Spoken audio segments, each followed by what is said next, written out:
अस्सलामु अलैकुम वरहमतुल्लाहि वबरकातुहू। प्रोग्राम नमाज मुहम्मदी पढ़ना सीखिए आपकी खिदमत में लेके हाजिर हुए हैं। आज इंशाअल्लाह इस वीडियो के ज़रिए हम सीखेंगे कि दुआ मांगने की क्या आदाब है, कौन सी ऐसी टाइम है, वक्त है जिस पर दुआएं कबूल होती हैं, और कौन से ऐसे अल्फाज हैं जिस पर अल्लाह सुब्हानहू तआला की रहमत को आप अपनी तरफ मुतवज्जे कर सकते हैं। तो इस वीडियो को आखिर तक ज़रूर देखिएगा, क्योंकि इंशाअल्लाह आपको स्टेप बाय स्टेप ये सारी जो है तरतीब हम आपको सिखाएंगे। जैसे कि हर काम करने की कुछ कवायद और उसूल होते हैं जिनको इख्तियार करके ज़िंदगी आसान होती है। बिल्कुल इसी तरह अल्लाह सुब्हानहू तआला से दुआ मांगने की कुछ आदाब और उसूल उसने अपनी प्यारी किताब कुरान मजीद में हमें बताए हैं, और इस दुनिया के सबसे अफजल तरीन इंसान रसूल मकबूल सल्लल्लाहु अलैहि वसल्लम ने भी हमें कुछ आदाब और उसूल तालीमात किए हैं, जिन्हें मलहूज़ ख़ास रखते हुए दुआ मांगी जाए तो ना सिर्फ दुआ कबूल होती है, बल्कि इंसान में एहसास बंदगी और ज़्यादा बढ़ जाती है। इस्लाम में दुआ की बड़ी अहमियत है, इसे इबादत का मक़्स कहा गया है। हज़रत अबू हुरैरा से रिवायत है कि दुआ मोमिन का हथियार है, दीन का सुतून और आसमान का नूर है। इरशाद रब्बानी है, और जब तुमसे मेरे बंदे मेरे बारे में दरियाफ़्त करें तो कह दो कि मैं तुम्हारे पास हूँ। जब कोई पुकारने वाला मुझे पुकारता है तो मैं इसकी दुआएं कबूल करता हूँ।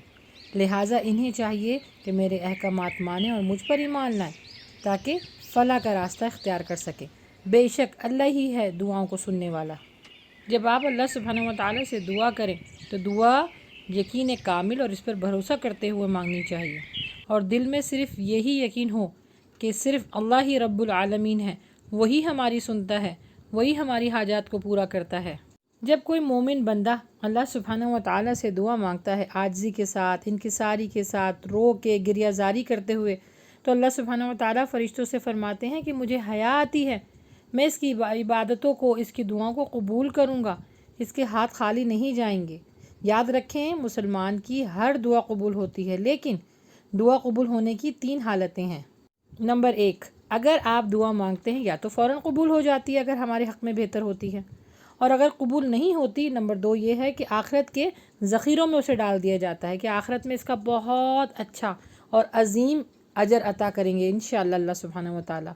और तीसरा ये कि अगर आप दुआ मांग रहे हैं तो हो सकता है वो दुआ आपकी कबूल फ़िल वक्त नहीं हो रही, उसकी वजह से कोई मुसीबत परेशानी आपके ऊपर आने वाली है, वो टल जाती है, लेकिन अल्लाह सुब्हानहू व तआला किसी मोमिन की दुआओं को रद्द नहीं करते हैं।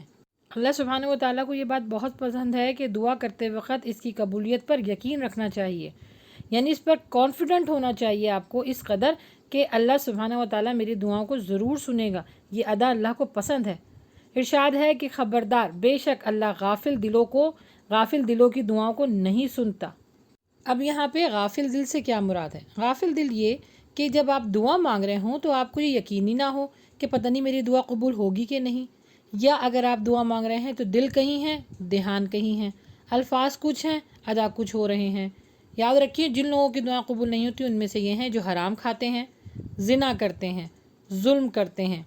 ऐसे लोगों की दुआएं अल्लाह सुब्हानहू व तआला कबूल नहीं करता, यानी इनके दिल को गाफिल कर देता है, और इनको अपनी दुआओं को करते वक्त यकीन ही नहीं होता कि हमारी दुआएं कबूल होंगी, क्योंकि अल्लाह सुब्हानहू व तआला गाफिल दिल की दुआओं को नहीं सुनता। जैसे मैं आपको एक मिसाल दूँ, मैं आपसे बात कर रही हूँ, आपका ध्यान कहीं और हो, आपको मैं गारंटी दे सकती हूँ कि मैं आपसे दोबारा पलट के बात नहीं करूँगी, क्योंकि मेरे अंदर एक डिफरेंट किस्म की जो है कैफियत आ जाएगी कि जब मैं आपसे बात कर रही हूँ तो आपका ध्यान कहीं और है, मैं बोल आपसे कुछ रही हूँ, आपको समझ में नहीं आ रहा है, तो जाए मैं आपसे बात नहीं करती। ये तो हम जैसे बंदों का जो है ये मामला है। अल्लाह तो गफूर रहीम है, लेकिन अल्लाह ताला भी, अल्लाह की रहमत भी उन्हीं लोगों के लिए है जो उसकी रहमत की इज़्ज़त करते हैं, जो उसकी रहमत पर यकीन रखते हैं, भरोसा करते हैं, और ध्यान, दिल, यानी हर चीज़ अल्लाह की तरफ राग़िब करके अपने आप को फिर दुआ मांगते हैं। अब जान लेते हैं कि दुआ करते वक्त किन किन चीज़ों का ख्याल रखना चाहिए। दुआ करने से क़बल वज़ू कर लिया जाए, फिर क़िबला रुख होकर अदब से बैठकर दुआ मांगी जाए। दुआ शुरू करने से क़बल अल्लाह की जानिब लौ लगाइए। दिल को हत्ते इम्कान ख़यालात गैर से पाक रखना चाहिए। अज़ा को आज्जी वाला बनाकर अल्लाह के आगे पेश होना चाहिए। हदीस में आया है कि अपने रब को रो के गिरियाजारी करके मनाओ। حضرت عباس سے مروی ہے کہ رسول مقبول صلی اللہ علیہ وآلہ وسلم نے ارشاد فرمایا کہ ہاتھ اٹھا کر اس طرح دعا مانگا کرو کہ ہتھیلیوں کا جو رخ ہے وہ سامنے ہو اور ہاتھ کندھوں کے برابر ہوں۔ پھر اللہ سبحانہ و تعالیٰ کی حمد و ثنا بیان کرو، یعنی آیت الکرسی بہترین ہے حمد و ثنا بیان کرنے کے لیے۔ اور جو بھی آپ کو الفاظ، جو ابھی آپ کو کلمات ملتے ہیں جو حدیث سے ثابت ہیں، وہ پڑھ لیا کریں۔ پھر اللہ کے نبی صلی اللہ علیہ وسلم پر درود بھیجو۔ پھر اللہ سبحانہ و تعالیٰ فرماتے ہیں کہ میرے اچھے اچھے ناموں سے مجھے پکارو، تو ان کی صفات کا واسطہ دیتے ہوئے، اپنے نیک اعمال کا واسطہ دیتے ہوئے اپنی حاجت اللہ کے آگے پیش کرنی چاہیے۔ جیسے حاجت ویسے ہی وسیلہ ان سب ناموں کا۔ جیسے مثال کے طور پر یا رزاقو، یا رزقنی، یا رحمانو ارحمنی۔ عاجزی کے ساتھ، انکساری کے ساتھ اللہ سے کامل یقین کے ساتھ دعا مانگے۔